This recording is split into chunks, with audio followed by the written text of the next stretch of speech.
Hello, it's Justine Jackson here with the Mid-Ohio Indie Author Book Expo, and I'm here with Patti Liszkay, and we were here to talk about her book today. Hi. Hello. Now, tell the audience a little bit about yourself. Well, my name is Patti Liszkay, and I'm from Gahanna, Ohio. And even though I consider myself first and foremost a writer, if I had to just depend on my writing income, I would be pretty skinny. So I actually am a piano teacher, and that's how I earn my bread. I somehow think that maybe my piano teaching must have been a motif, because I noticed I got black and white going on. I must have been from looking at piano keys all day long. So, I've been writing for, quite some time now. I started out as a short story writer. I had a play locally produced, and now I'm expanded into a novel. Wonderful. My first fling at a novel. Okay. So was writing one of your childhood dreams, or something that you just kind of fell into?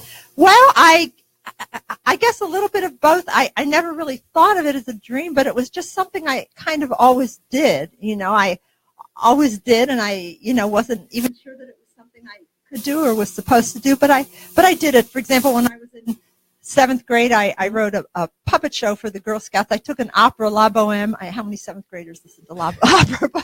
And I made it into a puppet show, and I had them making the Mimi and the Rudolpho, and I wrote out the death scene.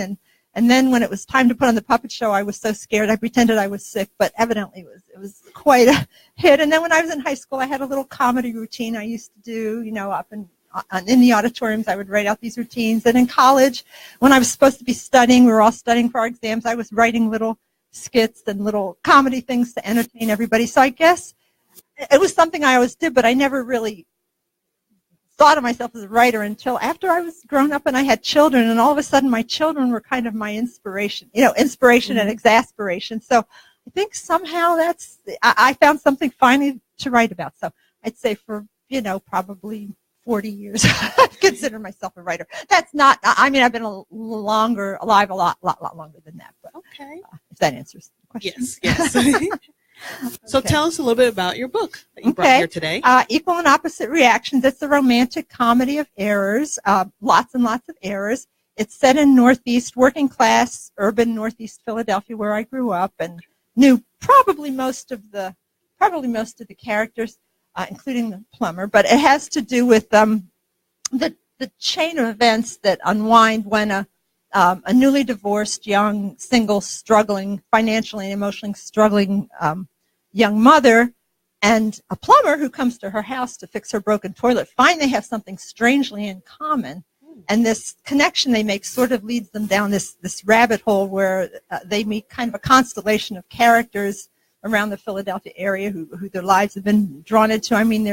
There's a shady South Philadelphia salvage operator, and there's a mean condo owner, and there's the heroine's ex-husband who's a financially overextended real estate manager, and then there's the plumber's manipulative ex-wife, and then there's a family of struggling Nicaraguan illegal immigrants, and also there's an African-American attorney who becomes their advocate, the advocate for all of them, and how they are kind of drawn in this. It also has to do with divorce, the pain, the anger, and also the healing, the challenges of blended families and how it affects the children. So it kind of covers a lot of bases, but it is a comedy, so... Okay. It's got a lot of layers to it. It's got a lot of layers, and it has a lot of characters, and, I guess that's why it's such a big book. It's kind of a big book, and it's got a lot of pages to it, so I'm getting all those different things. But it's got very Philadelphia flavor, Okay. It's got very much, it all takes place in Philadelphia, and I write it, in the language that I heard growing up, and the voices that I heard growing up. So, Philadelphia. Okay. And who did you have in mind when you were writing this book?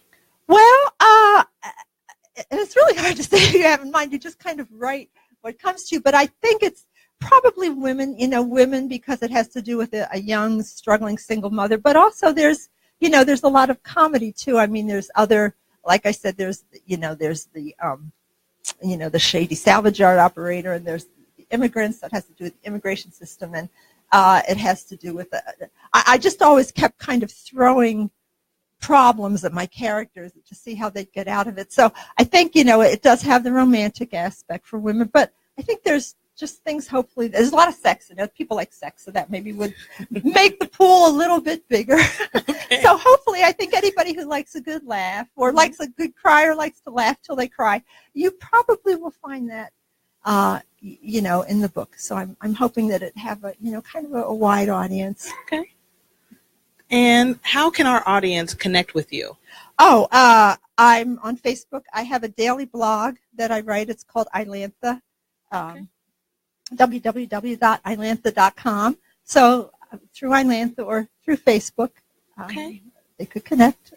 And how can your book become my book? So how can we buy this online or in a store? Yes. Actually, most of the sales are online. You can buy it at Amazon. Okay. You can buy it at Black Rose Writing, which is the publisher. You can buy it at Barnes & Noble.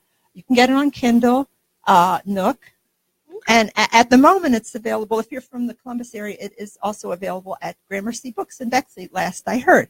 So that's how you can. Well, thank you. Or if you're here today, yes, you can buy it today. If you want to come out to the Urban Crest, there you go, Mid-Ohio, Indie Authors Expo at the Urban Crest YMCA, you could buy it here today. Thank you for that plug. Sure. You guys deserve it. You're all so awesome. Awesome. Well, thank you so much for spending time with us. Hope you have a wonderful day and wonderful experience at the Book Expo. Oh, thank you. Well, the pleasure is mine, and I wish the same for you. Thank you. Thank you.